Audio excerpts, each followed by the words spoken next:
Hi friend, माझ्या चॅनलमध्ये तुमचं स्वागत आहे। चला तर आज मी झटपट शिमलाची भाजी करणार आहे। चला तर आता गॅसवर मी कढई ठेवून घेते। 1 चमचा तेल, 1 ते 1.5 चमचा तेल घालू शकता तुम्ही। मोहरी, जिरं,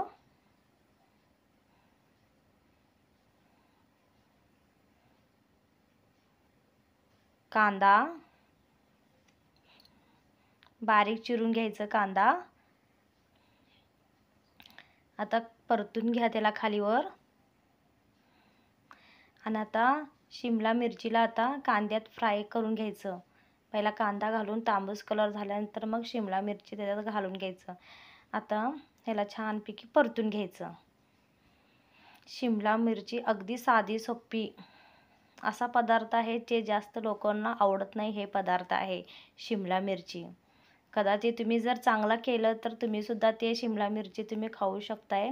जास्त वापर करत नाही, कारण मी असंच शिकवणार आहे की कसं वापर करायचा आणि कसं तुम्ही भाजी बनवून खाऊ शकताय। चला तर मग आता मी 1-2 माझं शिमला मिरची भाजून झालेलं आहे। आणि आता वरनं शेंगदाण्याचं कूट आणि खोबऱ्याचं किस घातलेलं आहे। म्हणजे मिक्सर लावून ठेवलं होतं त्याचं किस घालून घेतलेलं आहे खोबऱ्याचं। आणि 1 चमचा आता चटणी, खोबऱ्याचं खिसून ठेवलं होतं पण ते घातलेलं आहे। आणि चवीनुसार मीठ। आता ह्याला छानपैकी परतून घेते मी।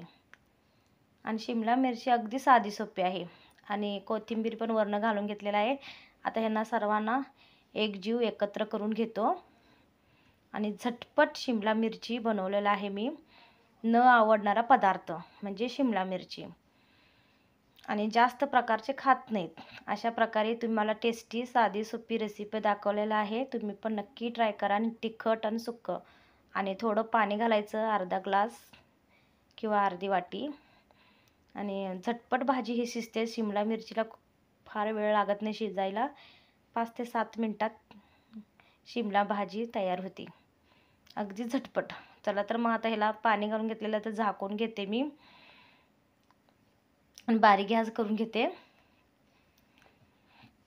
चला तर मग आता बघूया पाणी थोडं हे झालेलं आहे काय, शिजत आलेलं आहे। हे बघा पाणी सगळं वढून घेतलेलं आहे। शिमला मिरचीचं अगदी झटपट साधी सोपी। तुम्हाला कशी वाटली शिमला मिरचीची भाजी अगदी साधी सोपी, कमेंटमध्ये नक्की कळवा। आणि माझ्या व्हिडिओला लाईक आणि सबस्क्राईब नक्की करा। हे बघा माझी भाजी तयार झालेली आहे। शिमला मिरचीची भाजी सुक्की झटपट तयार। तुम्ही पण नक्की ट्राय करा। असंच व्हिडिओ माझे बघा। बाय।